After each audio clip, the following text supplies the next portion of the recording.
13 जनवरी 2012 शाम के 7:15 बजे दुनिया का सबसे बड़ा इटालियन क्रूज जहाज अपने 7 दिन के यूरोपियन दौरे पर निकलता है।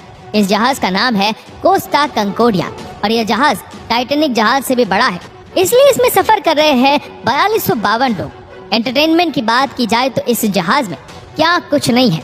4 बड़े बड़े स्विमिंग पूल्स, 5 रेस्टोरेंट्स, 13 अलग अलग बार्स, एक कैसीनो, एक बास्केटबॉल कोर्ट है। इस जहाज की पहली डेस्टिनेशन है इटली का शहर सवोना, जहां पहुंचने में करीब 1 दिन का समय लगेगा। लेकिन जहाज को चले हुए करीब 2.5 घंटे ही हुए थे कि अचानक से सभी को एक बड़ी तेज भयंकर आवाज सुनाई देती है और जहाज एक तरफ टिल्ट होने लगता है।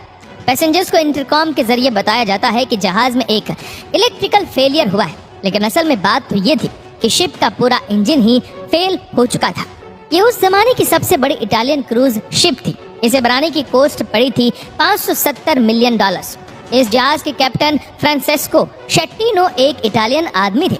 7:18 ये जहाज अपनी पहली डेस्टिनेशन सवोना के लिए रवाना होता है और 2 घंटे ही बीते थे कि ये जहाज अपने नॉर्मल रूट से भटक जाता है। ये कोई गलती नहीं थी। कैप्टन शेट्टिनो जानबूझकर इस जहाज को इटली देश के गिग्लियो आइलैंड के पास से ले जाना चाहते थे। ये चाहते थे कि यहाँ बैठे लोग रात के अंधेरे में इस चमकते हुए जहाज का नजारा ले सके। जब भी कोई जहाज किसी जमीन के बड़ी करीब से गुजरता है, इस चीज को सेल पास्ट या सेल बाय कहा जाता है। नॉर्मली इतने बड़े जहाज 7-8 किलोमीटर दूर समुद्र के तट से समुद्र के बीच में ही चलते हैं, क्योंकि पानी उतना गहरा भी होना चाहिए इतने बड़े जहाज को चलने के लिए। लेकिन इस सेल बाय की वजह से ये जहाज किनारे से सिर्फ 150 मीटर दूर था। दरअसल कैप्टन शेट्टिनो एक समय पर सीनियर कैप्टन मारियो पलम्बो नाम के एक आदमी के अंडर काम किया करते थे और ये मारियो भी गिग्लियो आइलैंड पर ही रहते थे। और जिस रात ये जहाज इस आइलैंड के बगल से गुजर रहा था, उस रात शेट्टिनो मारियो को कॉल करके कहते हैं, हम इस आइलैंड के बगल से गुजर रहे, हम आपके लिए सायरन बजा देंगे, हम आपको एक ट्रिब्यूट देना चाहते।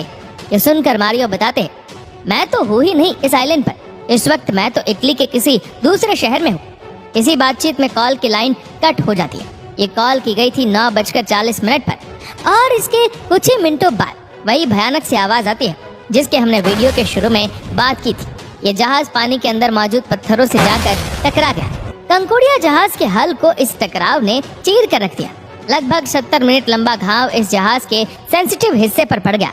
9:52 पर जहाज के कैप्टन पैसेंजर्स को अनाउंस करते हैं कि चिंता करने की कोई बात नहीं है, बस लाइट गई है, इसीलिए ब्लैकआउट हुआ है। इस जहाज के क्राइसिस कोऑर्डिनेटर रॉबर्टो फरानी 10:05 पर और 10:07 पर कैप्टन शेट्टिनो को 2 बार कॉल करते।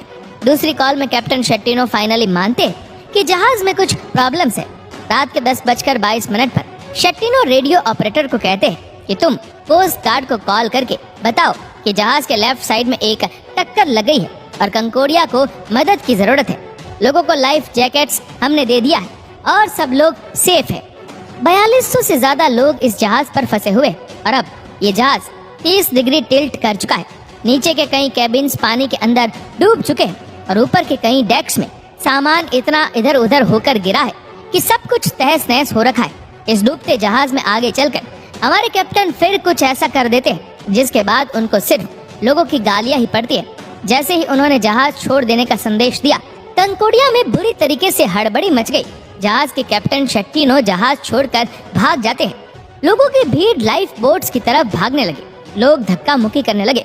रात के अंधेरे में जहाज धीरे धीरे राइट साइड की तरफ गिरता जा रहा था।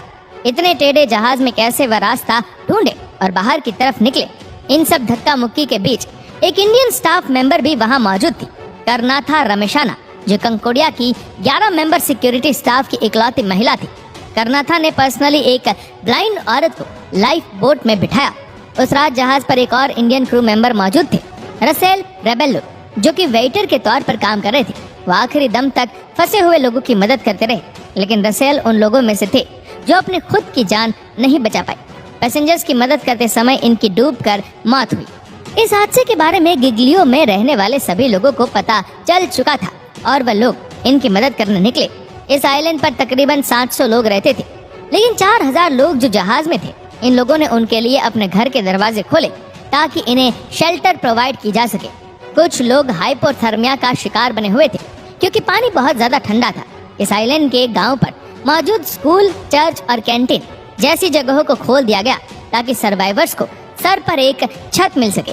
ब्लैंकेट्स और ड्राई कपड़े भी दिए गए इन लोगों को। लेकिन दूसरी तरफ जो रेस्क्यू ऑपरेशन चल रहा था वो अगले 2 से ढाई हफ्तों तक चलने वाला था। Italian navy, coast guard, fire and rescue service सबको इन्वॉल्व होना पड़ा। रेस्क्यू डाइवर्स की भी जरूरत पड़ी क्योंकि जो अभी भी फंसे हुए लोग थे वो अपना दरवाजा नहीं खोल पा रहे थे। पानी का प्रेशर दूसरी तरफ से इतना था कि वो केबिन के अंदर ही बंद रह गए थे। 14 जनवरी को एक साउथ कोरियन कपल को रेस्क्यू किया जाता है जो अपने केबिन के अंदर ही बंद थे। इस पूरे हादसे में कुल मिलाकर 32 लोगों की मौत हुई। इस पूरे हादसे के बाद कैप्टन शेट्टिनो को 16 साल की सजा सुनाई जाती है क्योंकि वो जहाज छोड़कर भाग गए थे।